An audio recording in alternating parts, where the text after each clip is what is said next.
Hi friends, అందరికీ పండగ season అని ఇంటి నిండా బట్టలు అర్జెంటు అందరూ ఫోన్లు చేస్తున్నారు. ఎప్పుడు ఇస్తావని. ఖాళీగా ఉన్నప్పుడు అన్నీ నార్మల్ బ్లౌజ్లే వస్తాయండి. ఇలాంటి టైంలోనే కస్టమర్ కూడా డిజైన్ అడుగుతారనమాట. చూసేకి సింపుల్గానే ఉంటాయి, కానీ మనకు పని చేస్తే తెలుస్తుందండి. ఈ పోట్లీ బాల్స్ పెట్టి స్టిచ్చింగ్ చేయాలన్నప్పుడు మనం దాదాపుగా ఒక 60-70 దాకా పోట్లీ బాల్సే పడతాయండి. ఫ్రంట్ నెక్కి, బ్యాక్ నెక్కి, హ్యాండ్స్కి మొత్తం కూడా పోట్లీ బాల్స్ని రెడీ చేసుకొని స్టిచ్చింగ్ చేయాలంటే టైమే పడుతుందన్నమాట. ఇలాంటి బ్లౌజెస్ కుట్టేకి ఎంతసేపు కుడతారులే అన్నట్టు కస్టమర్ అంటూ ఉంటారు. సో ఇంకా తప్పదు కదండి, బిజీ అయినా కూడా మనము తప్పదన్నమాట. సో అందుకనేసి నేను ఈ విధంగా రౌండ్ నెక్కి సింపుల్గా పోట్లీ బాల్స్ని పెట్టేసి మెడకైతే చూడండి, మెడ పీస్ మనం నెక్ హెమ్మింగ్ పట్టి వేసుకుంటాం కదా, సో అలాగనమాట. ఈ విధంగా అయితే స్టిచ్చింగ్ చేస్తున్నాను. ఇలాంటప్పుడు ఇంటి నిండా బట్టలే ఉన్నాయండి, ఏం చేయాలో అర్థం కాదు.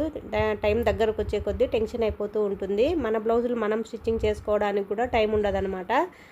ప్రతి టైలర్ పరిస్థితి ఇలాగే ఉంటుందనుకోండి. కుట్టుకుందాంలే అందాము, తీరా పండగ వచ్చేసరికి ఒక బ్లౌజ్ స్టిచ్చింగ్ చేసుకోవడానికి కూడా టైం ఉండదు. కస్టమర్ బ్లౌజులు స్టిచ్చింగ్ చేయడానికే సరిపోతుంది. వీడియో నచ్చితే లైక్ చేయండి, ఛానల్ సబ్స్క్రైబ్